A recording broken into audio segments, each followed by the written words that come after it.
Yung nanay niya laging nagpaparinig sa akin. Alam mo, di sumagi sa isip ko na mag-aasawa yan. Kasi sabi niya siya yung lalaking hindi ako iiwan. Nung nabuntis yung mga kapatid niyang babae, hindi ko yun ininda ng ganito. Pero nung siya yung nakabuntis, sobrang sakit sa akin. Hindi ako makatulog simula kagabi pa kasi nga nag-iisang lalaki yan eh.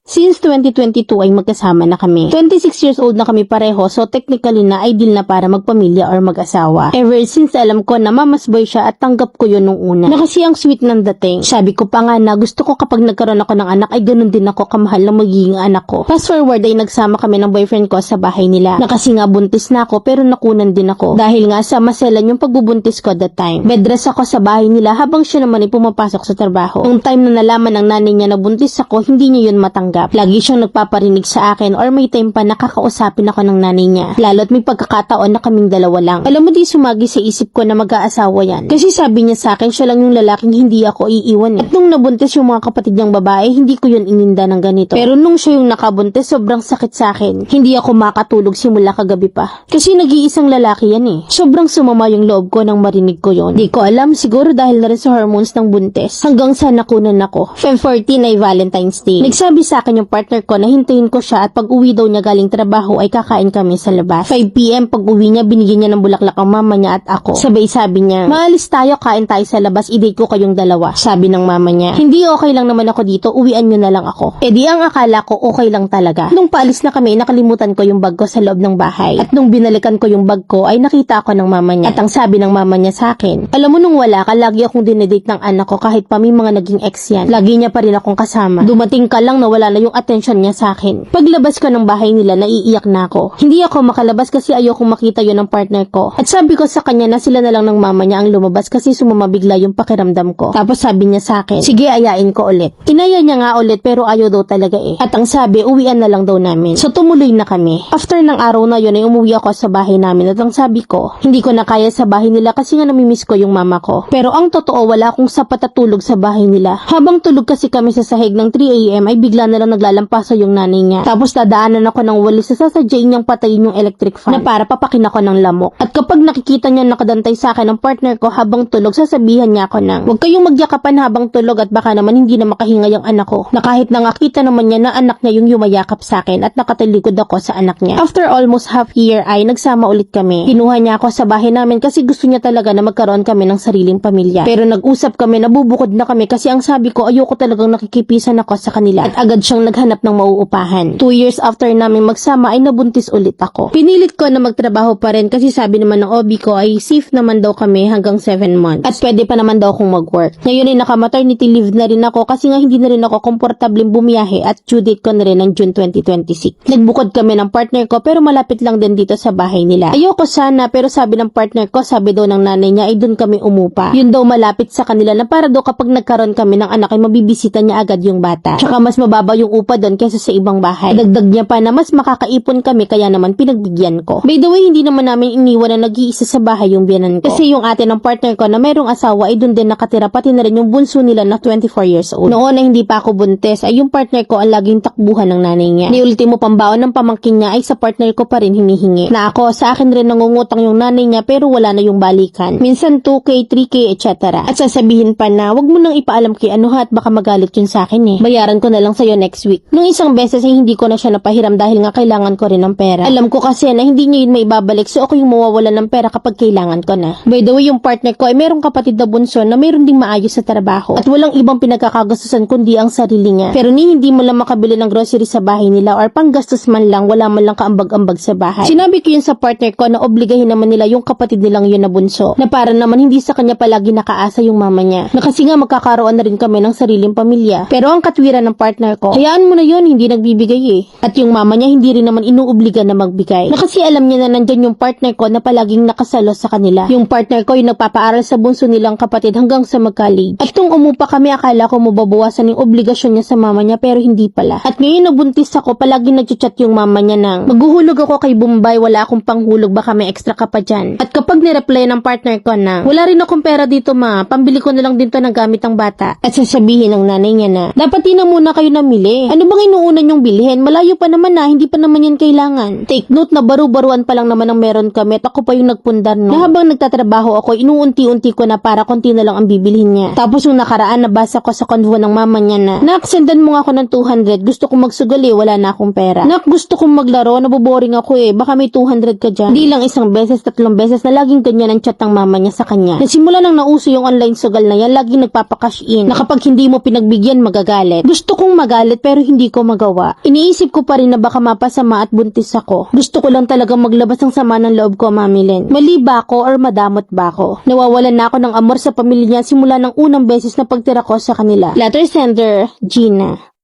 Yung mga ganyang klase ng biyana na hindi maalam mahiya sa manugang. Hindi maalam kilabutan sa mga sinasabi. Mag-aanak ka tapos expected mo na hindi mag-aasawa yan at sasamahan ka hanggang huli. At sa sarili mong manugang makikipagkompetensya ka, abnoy ka ba? As long as hindi nalampas sa boundaries ang partner mo at bilang ama ng anak, at kaya kang panindigan ay walang problema. Uulitin ko na hindi ka madamot ha, kasi karapatan mo yun at dapat priority ka na. Magkakaproblema ka lang kapag iisang mindset na sila. At kapag nangyari yon, tumakbo ka na. Kasi kawawalan kayo ng anak mo sa mag-ina.